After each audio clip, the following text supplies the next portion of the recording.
আগের ভিডিওতে তোমরা দেখেছিলে যে ননদিনীর বাড়িতে এসেছিলাম, তো আজকে হচ্ছে ডে 2, সকালবেলা ঘুম থেকে উঠে পড়েছি। তো আজকের ফুল ডে ভিডিওটা তোমাদের সাথে শেয়ার করার চেষ্টা করব। ব্যাকগ্রাউন্ড নয়েজটা একটু ইগনোর করো, ওকে? তো নমস্কার সবাইকে, আমার চ্যানেলে সবাইকে আরো একবার স্বাগত। আশা করছি তোমরা সবাই ভালো আছো। হ্যাঁ, আমিও ভালোই আছি, শুধুমাত্র ভীষণ পরিমাণে গরম গো, যার কারণে এখানে আসি। তোমরা সবাই জানো মোটামুটি যে আমি রদ চা মানে দুধ চা ছাড়া আমার ঠিক চলে না। তো সকালবেলা দুধ আনতে চলে গেছি, আর কোনো অপশন ছিল না। আর দিদি আজকে থাকবে না বাড়িতে, তার জন্য একটুখানি আমার কাজবাজ একটু বেশি আছে আজকে। তো দুধটা নিয়ে বাড়িতে চলে যাই, দেন করবো চা, তারপরে কি কি করছি সমস্তটা তোমাদের সাথে শেয়ার করব। তো স্টেপ বাই স্টেপ পুরো ব্লগটা তোমরা কিন্তু দেখতে থাকো উইদাউট এনি স্কিপ। তুমি জানো না তুমি প্যান্ট পরে থাকতে পারো না, কপিরাইট চলে আসবে, কপিরাইট চলে আসবে। ভাই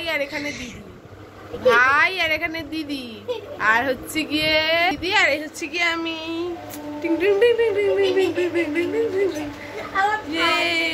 হুরে, আমরা এখন বাড়িতে একা, তাই আমরা এখন খুব নাচ করবো।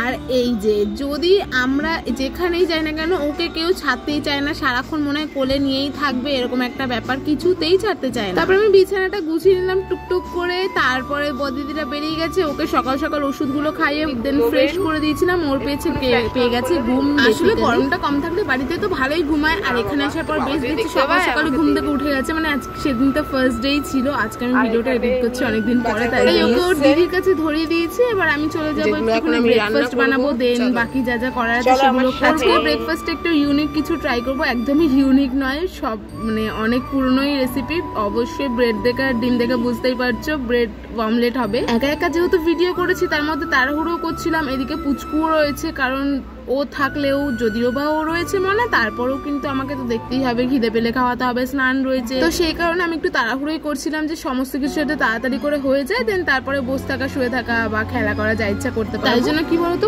অত প্রপারলি ভিডিওটা করতে পারিনি। শাক এনেছিল, শাকটাকে বেছে রেখে দিয়েছি। আর করবো হচ্ছে মাছের ঝোল রান্না। তো অ্যাকচুয়ালি ঝোল নয়, ঝাল কি করবো আই ডোন্ট নো, মানে যেটা করতে চেয়েছি সেটা তো হয়নি। তাই জন্য মাছটাকে ভালো মতন ধুয়ে দেন তারপরে ওটার মধ্যে যেরকম অ্যাজ ইউজুয়াল করা হয়, মাছে নুন হলুদ মাখিয়ে রেখে দিয়েছি। বেসিক্যালি ব্যাপারটা কি বলতো না, জাস্ট মানে ফ্রাস্ট্রেটেড হয়ে পড়বে, এত পরিমাণে গরম পড়েছে যেখানেই যায় না কেন। যদিও বা আমাদের ওই বাড়ির তুলনায় এখানে অনেক কম গরম রয়েছে, আর ওখানে তো মানে বাড়িতে তো ছেলে ঘুমাচ্ছিল না, কিছুতেই থাকতে চাইছিল না, খুব কান্নাকাটি করছিল। এখানে তুলনামূলক একটু কমেছে। আর সব থেকে রিল্যাক্সেশন কি বলতো, একটুখানি ঘুমাচ্ছে যেমনই হোক না কেন। আর না ঘুমাতে ঘুমাতে চোখ মুখ পুরো শুকিয়েই যাচ্ছিল অবস্থা, মানে ওকে দেখেও খুব খারাপই লাগছিল বলতে পারো। একটা বাচ্চার মিনিমাম পরিমাণে যদি ঘুম না হয় দেন তাহলে তো তার চোখ মুখ শুকিয়ে যাবে। ও তো বাচ্চা, আমরা বড়, আমাদেরই অবস্থা খারাপ হয়ে যায় ঠিক মতো ঘুম কমপ্লিট না হলে, সেখানে তো বাচ্চা। আর দিদি ওকে ঘুম পাড়িয়ে ঘরের আশেপাশে জানলা টানলাগুলো বন্ধ করে দিয়েছে। ঘরটা বেশ ঠান্ডা হয়ে গেছে, ও বেশ অনেকক্ষণের একটা ঘুম দিয়েও দিয়েছে। আর ওদিকে দেখতেই পাচ্ছ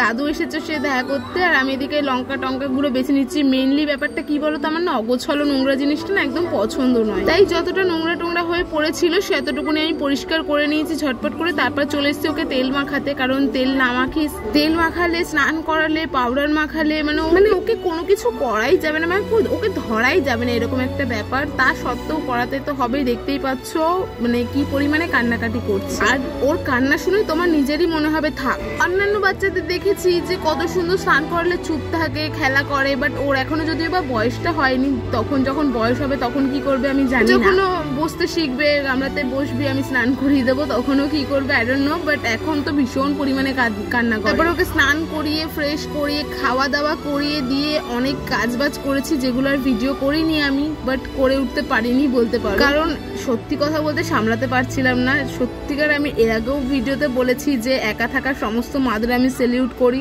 আমার সাথে এত কেউ তারপরেও আমি মাঝে মধ্যে হিমশিম খেয়ে যাই, একা তো আমি থাকতে পারবোই না। তারপর রান্না বান্না কমপ্লিট হয়ে গেছে, তারপরে এতটাই গরম লাগছিল, স্নান ফান খাওয়া দাওয়া করে দেন রেস্ট নিয়েছি একটুখানি, আর ভিডিও করা হয়নি। এখানে দেখো দিদি ওখানে ওকে নিয়ে বসে আছে, বা দিদি এখানে কাজ করছে। আর রাতে হবে চিকেন, তার জন্য আলু টালু আদা রসুন গুলো একটু ছড়িয়ে দিলাম, তারপর একটু পেস্ট করে দিলাম, এই টুকিটাকি আর কি যা হয়। জাস্ট সি দিস ভিডিও, মানে ও ওই দূরে ঘর থেকে আমাকে দেখছে, আমি এখানে দাঁড়িয়ে দাঁড়িয়ে ভিডিও করছিলাম। মানে যতক্ষণ ওর আয়ত্তের মধ্যে কেউ থাকবে, কেউ যে কেউ একদমই নয় যে আমি বলেই আমাকে দেখছে, যেই থাকুক না কেন তার দিকে এরকম তাকিয়ে থাকবে কটকট কটকট। সত্যি কথা বলতে সত্যি কথা বলতে শান্তই খুব একটা দুষ্টুমি করে না, মানে ওই যে পেট ভর্তি থাকলে মুড ভালো থাকে তখনই আর কি। যাই হোক, তো চলো আর ভিডিও করা হয়নি, একটুখানি আমরা কষা কষা মাংস খেয়ে আবার দেখা হবে আমার নেক্সট ভিডিওতে খুব তাড়াতাড়ি। এমন না স্কিপ কিন্তু হবে না, পরপরই দেখতে হবে। তো চলো দেখা হচ্ছে নেক্সট ভিডিওতে। ওকে, বাই।